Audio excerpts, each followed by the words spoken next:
திரு Constantine, உங்கள்கிட்ட நேரடியாக தொடங்கிடலாம். இந்த மாநாட்டினுடைய நோக்கம் அப்படின்னு, முதன்மை நோக்கம் அப்படின்னு என்னத்தை புரிஞ்சுக்கணும்? மாண்புமிகு முதலமைச்சர் அவர்கள் சுட்டிக்காட்டியதைப் போல ஏறத்தாழ சமீபத்தில் தமிழக அரசியல் வரலாற்றில் 1,00,000 அளவிற்கான தாய்மார்கள் கூடி ஒரு மகிழ்ச்சியாக சங்கமித்த ஒரு மாநாடு. அதில் சகோதரர் செந்தில் பாலாஜி அவர்களினுடைய அந்த கடின உழைப்பின் காரணமாக அதில் எந்த பிசிறும் இல்லாமல், சிக்கல் சிதறல்கள் இல்லாமல் அந்த மாநாடு நடந்து முடிந்திருக்கிறது. அந்த மாநாட்டினுடைய முக்கியமான நோக்கம் எது என்று சொன்னால், நமது மகளிர் நமது துணை பொதுச் செயலாளர் சகோதரி கனிமொழி அவர்கள் சொன்னதைப் போல, ஒன்று மாண்புமிகு முதலமைச்சர் அவர்களுக்கு நன்றி தெரிவிப்பது, அதோடு அடுத்தாற்போலும் இது தொடர வேண்டும், அதற்கு நாங்கள் உங்களோடு இருப்போம் என்று உறுதியளிப்பது. இந்த இரண்டும் தான். அதிலே மிக முக்கியமாக தாய்மார்கள், மகளிரினுடைய இந்த மாநில நமது ஆட்சியில் எவ்வளவு தூரம் அவர்கள் வளர்ந்து வந்திருக்கிறார்கள் என்பதை மாண்புமிகு முதலமைச்சர் தெளிவாக பட்டியலிட்டு சுட்டி காட்டினார். நாம் எங்கு இருந்தோம், எவ்வளவு தூரம் வளர்ந்திருக்கிறோம் என்பதை. அதைவிட மிக முக்கியமாக நாம் பேசுவது அல்லது மாண்புமிகு முதலமைச்சர் பேசுவது என்பதை விட, ஐக்கிய நாடுகள் சபையே பாராட்டக்கூடிய வகையில் தமிழ்நாட்டில் மகளிருக்கான த விமன் எம்பவர்மெண்ட் அப்படின்னு சொல்லக்கூடிய அந்த மகளிரை அதிகாரப்படுத்துதல் அப்படிங்கிற இடத்துல தமிழ்நாடு இன்றைக்கு ஏனைய மாநிலங்களுக்கு முன்மாதிரியாக இருக்கக்கூடிய வகையில் பல திட்டங்களை நாம் உருவாக்கி இருக்கிறோம். பெரும்பாலும் சாதாரணமாக இந்த கல்வியில் தமிழ்நாட்டில் தாய்மார்கள் அல்லது மகளிர் முன்வந்திருக்கிறார்கள். அதிகாரம் அப்படிங்கிறத நீங்கள் தேர்தல் அரசியல் மூலமாக வெற்றி பெறக்கூடிய அதிகாரத்தை சொல்கிறீங்களா, அல்லது மற்ற எல்லா அதிகார பொறுப்புக்கு வரக்கூடியதையும் சொல்கிறீங்களா? இல்லை, சமூக அதிகாரம், அதிகாரப்படுத்துதல், எம்பவர்மெண்ட் அப்படிங்கிறது it is not only on political side. பொருளாதாரம், அவர்களுக்கான சுதந்திரம், அவர்களுக்கான வேலை வாய்ப்பு. குறிப்பாக அதாவது தமிழ்நாட்டில் இன்றைக்கு 3 முக்கிய புள்ளிகளை ஐக்கிய நாடுகள் சபை சுட்டிக்காட்டுது. எந்த வகையில் என்றால், அதாவது பெண்கள் தொழில் முனைவோராக மாறியிருப்பது தமிழ்நாட்டில் தான் அதிகம். குறிப்பாக ஸ்டார்ட் அப் நிறுவனங்கள் அப்படின்னு எடுத்தீங்கன்னா, அந்த ஸ்டார்ட் அப் நிறுவனங்களில் நாம் அதிகமாக இருக்கிறபோது அதில் நம்ம பாதி ஸ்டார்ட் அப் நிறுவனங்களுக்கு தலைவர் யார் அப்படின்னு கேட்டால் தாய்மார்கள், பெண்கள்.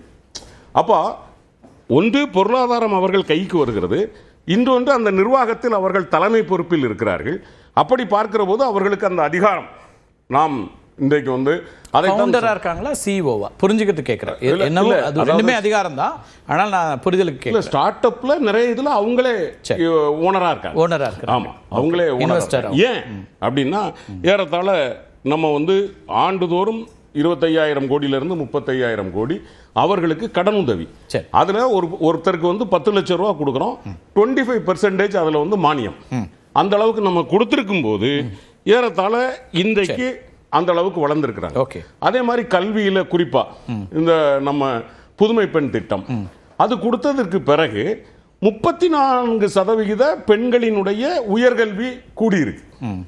அதை விட மிக முக்கியம் என்னன்னா, இந்த ஜெண்டர் ஈக்குவாலிட்டியை தான் யுனைடெட் நேஷன்ஸ் எப்பவுமே ஒரு சஸ்டைன்டு கோல், அதாவது ஒரு நீடித்த வளர்ச்சிக்கு அந்த ஜெண்டர் ஈக்குவாலிட்டி. அப்படி பார்க்கும்போது கல்வியில், உயர்கல்வியில் நமது மாணவர்கள் அப்படின்னு பார்க்கும்போது 51%, பெண்கள் என்று பார்க்கிற போது 49.8%. அப்போ அந்த ஜெண்டர் ஈக்குவாலிட்டி ஒன்று இருக்கணும். நம்ம கிட்ட என்ன இருக்கு அப்படின்னா 0.99 இருக்கு. ஓகே, ஸோ இப்போ நாங்கள் நிறைவேற்றி இருக்கிற திட்டம் என்பது தேர்தலுக்கான திட்டம் அல்ல. சரி, அதைத்தான் முதலமைச்சர் சொன்னார். 1929 ஐயா பெரியார் போட்ட சார்ட்டர், செங்கல்பட்டு சார்ட்டர் தான். அதனுடைய விளைவு தான் இன்றைக்கு நாம் பெண்களை இந்த அளவிற்கு முன்னுக்கு கொண்டு வந்திருக்கிறோம். அது புதுமை பெண் திட்டமாக இருக்கலாம், விடியல் பயணமாக இருக்கலாம், மகளிர் உரிமை தொகையாக இருக்கலாம், இது போன்று பல திட்டங்கள். குறிப்பாக தொழிற்சாலைகளில் பணிபுரிகிற பெண்களுக்கு நம்ம கொடுத்துருக்கிறோம் பாருங்க, தோழி மகளிர் விடுதி. அதை விட மிக முக்கியமாக தாய்மார்களுக்கு ஒரு விடுதலை அப்படிங்கிறது எது அப்படின்னா, 22 லட்சம் மாணவர்களுக்கு நம்ம காலை உணவு கொடுக்குறோம் பாருங்க. அது ஒரு பெரிய ஒரு கேம் சேஞ்சர் அப்படின்னு சொல்லலாம். அது வரைக்கும் இருந்த ஒரு சூழல், அதாவது பெரும்பாலும் நம்ம இந்தியாவில் வேலைக்கு போகிற பெண்களில் 49% பேர் தமிழ்நாட்டில் இருக்கிறாங்க. அந்த அளவுக்கு பெண்கள் வேலைக்கு போகிறாங்க.